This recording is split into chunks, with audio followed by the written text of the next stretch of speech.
We're here in a Tomb Kings campaign. It's Khalida. Now I know the vast majority of you that play Tomb Kings play Cetra, or you play Arkan. You might even play Katep, but you probably don't play Khalida. I play Khalida. So we'll save the Khalida specific stuff for later, so that you who are interested in Tomb Kings only, you can get your info ahead of time. So SFO has got quite a number of changes to Tomb Kings, as you want to imagine, and there are some really great changes in here, and some that I really haven't had a chance to explore. We're going to start looking at buildings. We'll look at Lamia. I went ahead and played a few turns. This is the 9th turn. We've eliminated the silver host so that I can use the commandments. So we'll take a look at Lamia so we can see what the buildings are like. As usual, you can see on the left here that you get research rate from buildings. You see you get 10% here, but it doesn't improve as you go up the levels. If you look at Lybaras, for example, Lybaras is plus 1%, then plus 2, then plus 3. So minor settlements increase your research as you go along. So what's different? This is all pretty much the same. You're going to get your archers, your tomb guard halberds. You're going to get all the same units in all the same places here as you did before. There are now some units pinned to the settlement. You can see this Legion of the Asp skeleton archer, and you can see this Guardian of the Alabaster Tower. Now one assumes that those are capped, unit capped. So what else is different? This entire area of the Ancient Kingdom, we'll get to that in a second. These have all varied a little bit. This guy here, get a little terrain, get a little control. You now get winds of magic and corruption and a little bit of income. You get a little bit more income, a little bit more corruption control. This one here, this is your growth just like it used to be, but now you get a little income from it. And this one that used to be basically would be just your growth, can get you experience and movement range, and not nearly as much money as you got before. So this one has been removed as a major source of cash. Look at this fellow here, Treasure Tomb. Look at the stats there. Income increase there at the cost of one of your buildings. Lamia, not too bad. Lamia is a 10 space settlement. So what is this stuff down here? Well, you use the same growth that you would for the settlement. And remember, Tomb King is relatively slow to grow. To put this guy down, the Faded Pyramidion. And when you have that, you can build these guys. This is going to increase your unit capacity for undead and other units. Look at those guys there. All your unit capacities can be increased, basically. A lot of expense here, though. 10 turns for that one, 8 turns for this one, 6 turns for that one. This guy here, character experience. Okay, more character experience. Messy and missile damage. Only 2% for characters, and, well, that's why you would build multiple of these. And then finally, these guys down here. A little bit of marble. Now, it's only 1 slab of marble, 2 slabs of marble, 4 slabs. It's not going to make you a lot of money. But remember, it does allow you to use marble in the mortuary cult for the purchase of units and items, sort of the Tomb King's version of the forge from the dwarves. And then here, growth in other areas, research rate. So these are good sideways additions to your infrastructure that will benefit from multiple buildings, multiple locations. You see, you can still build all of this in the minor settlements too. So perhaps once the settlement is at a level 3 and you don't really need the growth, you can go ahead and sidetrack into this. Okay, so let's take a look now at the tech tree, which does have some pretty major changes. Dynasties is what they call it. It's the tech tree. This has gone up a little bit because of the settlements I've controlled, but this is normally 12. Traditionally, you'll find that your Tomb Kings are 15 turns to research dynasty. Now it's 12. There's an expense increase here, 500 canopic jars for one of these legendary lords, semi-legendary lords I guess. 500 for each of them, and they all have a little bit extra added to them. So Rakash, for example, control and ward save and income from buildings, and his leadership effect. Wakaf used to be range and ambush. Okay, he's got the ambush, he's got the range, he's got a little melee attack in desert, charge bonus and stalk. And you can see here it says he's a lord on foot with dual swords, on a steed with a sword and halberd. So if you're interested, he's on a war sphinx. If you're interested in the unit that he comes on, that can change. Usually though, you're getting your dynasty because of what this offers. This one I usually go for first, excuse me, because you're going to get this growth and income. Rakash I also find good because he gives you control everywhere. And then this one here and this one here, those aid you with your archers. And Khalida is all about archers. Most of this is the same. Extra cost here, 200 instead of 100, 500 instead of 200. All this stuff, a little bit different. These are added in. This was what was in the regular vanilla version. These guys down here. Okay, you're weakening Khalida at the cost of increasing the skills of everybody else. Kind of important. This is very expensive, but it's very specific to other races. Vampires. Okay, now when you fight, you get some rewards. One of the changes in the canopic jars is that you now get 50 canopic jars instead of 20, or is it now 30 instead of 20?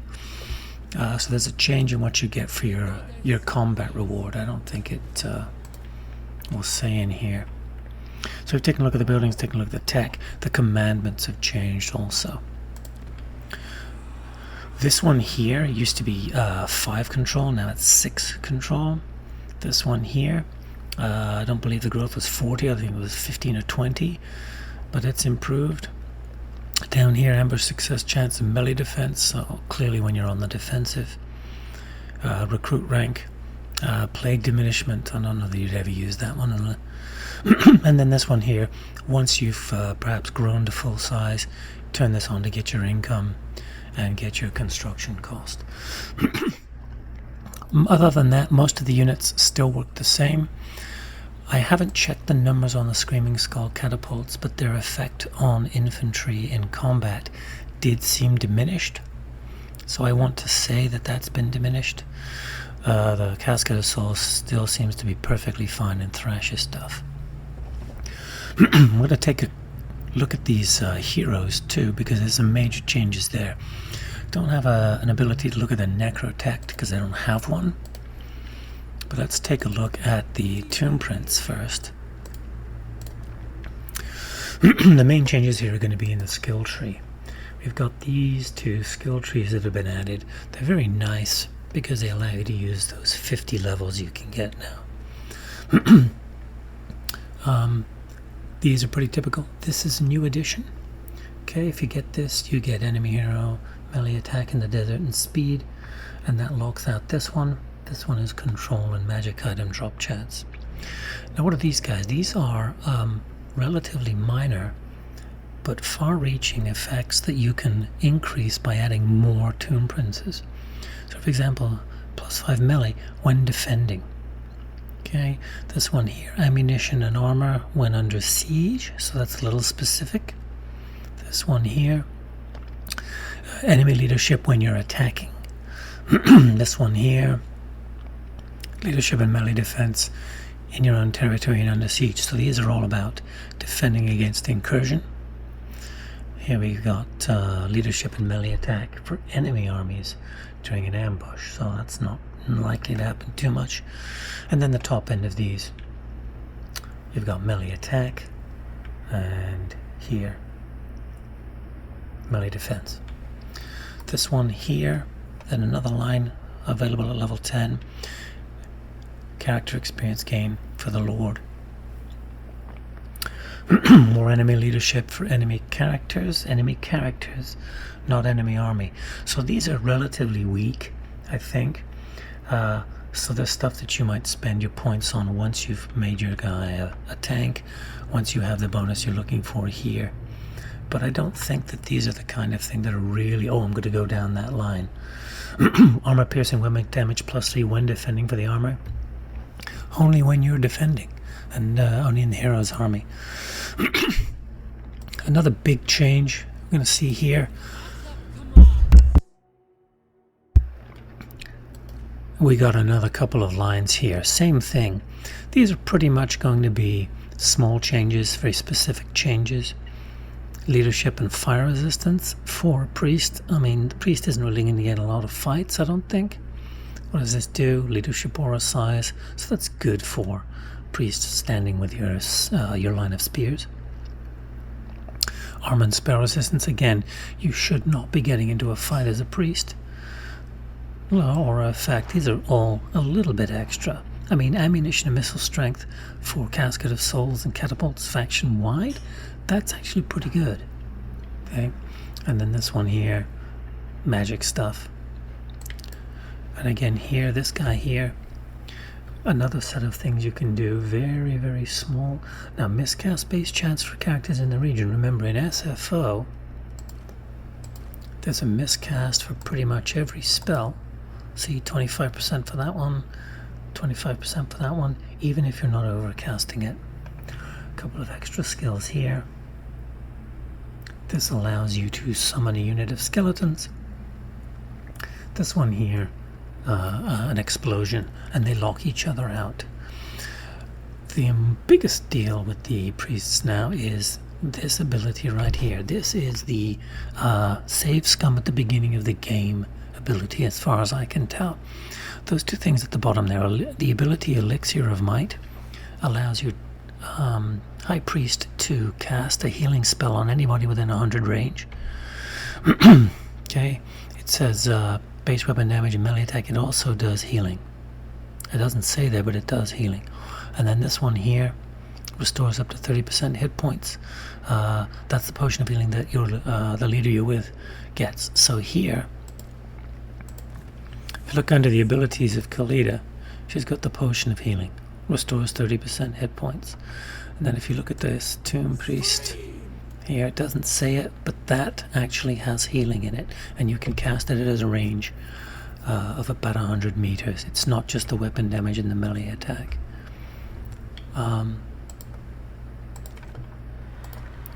There are, let's take a look, other priests. Here we go, yeah. This is not a full selection. This one is infantry, obviously. This is chariot. This one here. I don't particularly care for this one. You usually want your guy to be seen, but this can get him away when he's in trouble. Necrotex, I haven't actually recruited any of these. But there's lots of abilities added to these guys. This one here I particularly like because you can do more restoration on your constructs. And then here's the Lich Priest. Here's that Custodian with that potion of healing and that Elixir of Might. You can look in here, more Custodians. Wise isn't just canopic jars. It's magic power reserve. And targeting range. Okay, so there's a lot of additions to these fellas in here.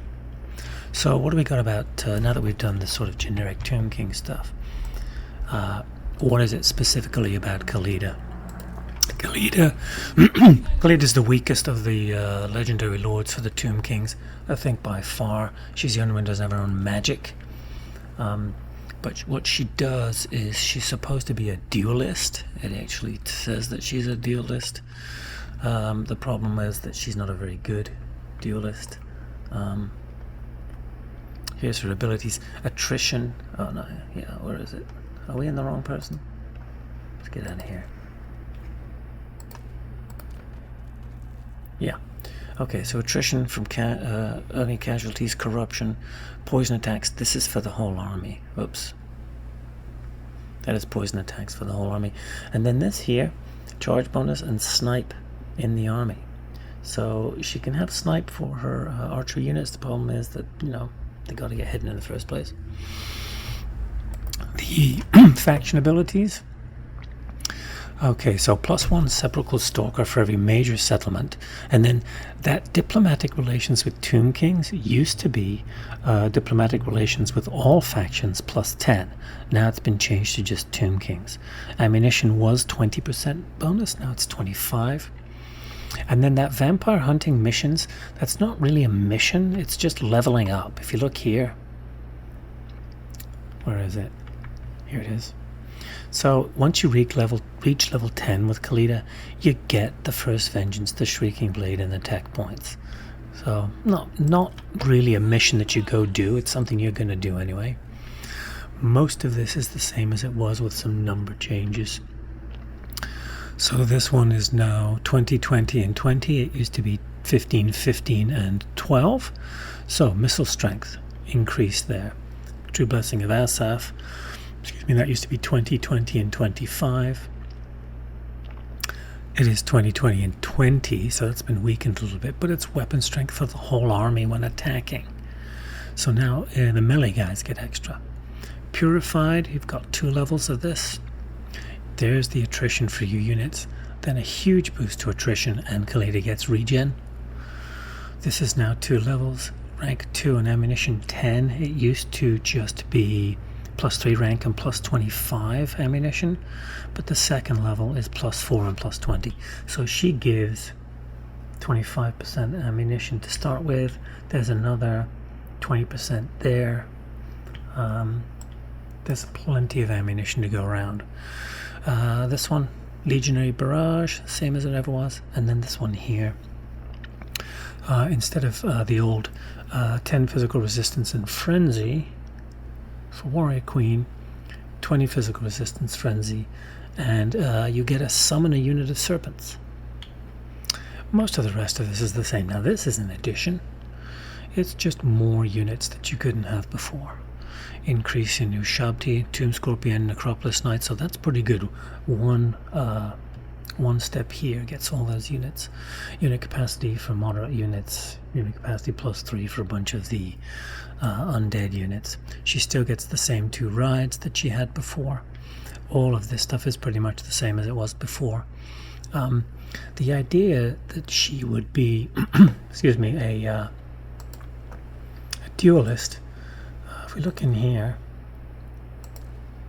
okay, so duelist, it says here, supposed to attack single targets. She's not really that good, and most of her early foes are vampires who have lords that can rip her a new one, but having that healing potion really helps.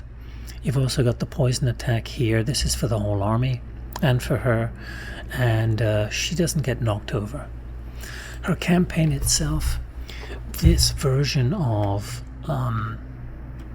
SFO uses the pre-Khalida fix, where these guys come racing out of here on turn 1 towards Lybaras. Then what they would do when you went back is they would run away and they would hide up here. Later on they sort of spent more time up here, because this means you got to chase the vampires around and around and around. So if you do try this campaign and you're looking for a tip on how to do it, you use Khalida here, take out the first enemy army right here, take Doomglade. You leave Resetra and just head back to here where you can recruit. And then Count Avold will take Lybaras. You ambush up into here. That pretty much pins Avold. He can't get by you or get away, so he tends to raid in this area, and you can kill him off. Once you've got Avold killed off, you can take this and this and this. So it's like turn 1, turn 2, turn 3, turn 4, 5, 6, 7, 8, and 9, and that's why I'm on turn 9 here. It's a very difficult campaign. From this point on, what I'm going to have to try and do is keep the lizards happy. Probably declare war against Mordkin and Morbidus to get on their good side, because I don't want them declaring war on me. I have not met many people, right? Moors is on my northern border. What I'll probably do is fight Arachnos to get Ironbrow on my side, and then I can go up and take care of Moors. If you don't, Moors eventually will come down here, and basically he's going to take out Lamia. So Tomb Kings, I got a lot of good, interesting changes. Where was I trying to go? Yeah, this is not much of a change here, some minor numbers here and there, but only 12 turns for these now, but much more expensive for these leaders. And this here is a little bit more expensive. It's 200 instead of 100, but you're going to get a lot more from the combat. You're going to get 50 organs from each battle, so they do pile up quickly. It's one of the reasons where you don't want to have auto-resolve battles that wipe out the enemy. If you can have 2 battles to fight to get 100 jars instead of just 50. Okay, may well go ahead and play a little bit so people can see it in action later, but for now, that's our comparison.